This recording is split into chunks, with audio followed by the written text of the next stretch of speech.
People who specialize in just one thing won't thrive in tomorrow's world unless they learn to become generalist specialists. Now let's segue into why being a generalist specialist is actually useful, not just in terms of improving yourself as a growth marketer, but especially being able to integrate and work with other teams within a company. Why must you be able to work with cross-functional teams as a growth marketer? First point is that the world is becoming more competitive. A lot of people specialize in just a specific field, and there are the few who actually want to upskill in other skill sets, and they use those new insights to improve not just their specialism, but also deploy that value upon the companies that they work with beyond what they were initially hired for. In today's world, you want to have that competitive edge. You want to be able to learn as many external skill sets or fields as possible, not just growth marketing. Second point is the world needs more growth marketers who can actually understand other aspects of business, not just marketing or not just growth, but be able to understand product, data, sales, customer support, and in many aspects, maybe even data analysis and software engineering. And the reason why is because learning all these different external subjects outside of growth marketing gives you reference points that compound in time to be able to help you solve bigger problems and solve more complex problems. And that's going to distinguish you within the market. The final point why you need to be able to work with cross-functional teams is that a lot of startups actually have a very lean growth mode mentality. And what that means is if there's any aspect of the business, whether that's a hire, a process, or a system that isn't necessarily needed or slowing growth down, let's trim off the fat and cut out those aspects. So imagine if back in the day, companies would hire lots of people just for the sake of getting something done. Startups nowadays focus on the few who can get a lot of things done. So there's a mentality of growing a company with lesser people, with less systems, with less resources. There's more of a demand for hiring the best people. So think about this. Would you hire 100 people who are average within their fields, or would you rather hire 10 who specialize in their field but also have other skill sets that can support the business? Let's have a top line overview of teams within a company. So obviously founders of a company or stakeholders, you have marketing, you have sales, you have product or product development, not to be confused with product marketers, operations, customer support, HR, finance and accounting, administration, and then finally your data team, research and development, quality assurance or test engineers. And that's just a few of the roles within a company, especially in a startup environment. But you can start to see that there's many limbs to how a company is built, and there's many different teams within a company. And as a growth marketer, there's opportunity for you to be able to integrate a lot better with the different teams, because all those will be able to support you within your role within the company. So how do you actually collaborate with cross-functional teams? The first thing is be able to understand what constitutes a business or what teams are plugged in into a business or a startup. I've shown a few. Do your own research to understand every other team that's within a business and how that business becomes successful. Preferably understand businesses who have already succeeded. Next one is be able to understand their nodal personality, the language they use or the language that they like to receive in general. If I'm speaking with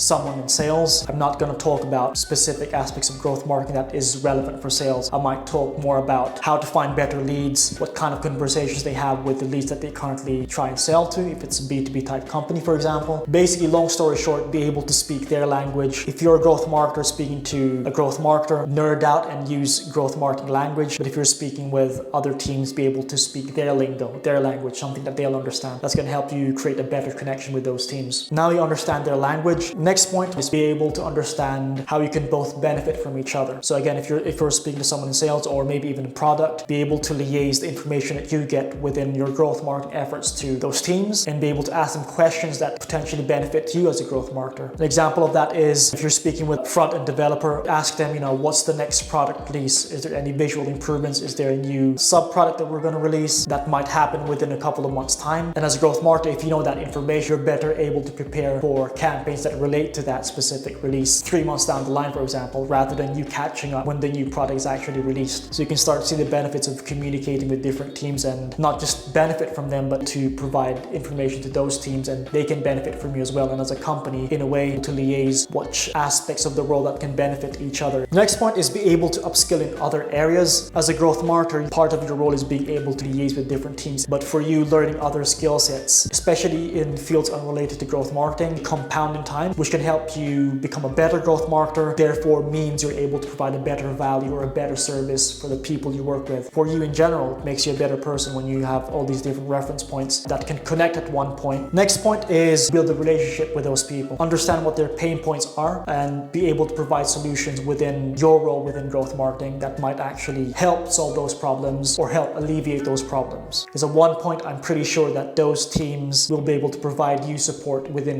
what you're doing, which is essentially growing the company. Next point is more of a mindset shift, but it's very important, is don't be intimidated approaching different teams. Fundamentally, no one really cares. No one gives a damn. So approach different teams, learn, have a student mindset, always be interested in other people, what they do, because that's going to benefit you long term. If you're a growth marketer who doesn't understand anything about starting a business, or maybe you don't know anything about sales, customer support, or operations, or project management, I highly doubt that, but just in case, be able to learn from the people around you. Use them as a resource, because it's very likely that they might use you as a resource as well, and there's an exchange there that helps both of you. And then final point, which really relates to all the previous points I've made, see the benefit of learning from others, learning different skills, learning to speak a different language beyond the growth marketing. And if you think of the compounding effect of that over a long term, it's just going to benefit you as a growth marketer within your field, in your personal life too. If you're learning a bit of sales, for example, which it really is learning to influence people's decisions, you can use that within your own personal life, whether that's your friends, your professional network, your family. What this really means is being able to become better in what you do, not just in growth marketing, but in your personal life too. So there's a self-development aspect to learning from all these different aspects. So do you have any tips or advice in order to integrate and communicate well with other teams? Let me know your thoughts in the comments below. Thanks for watching the video. Until next time, peace.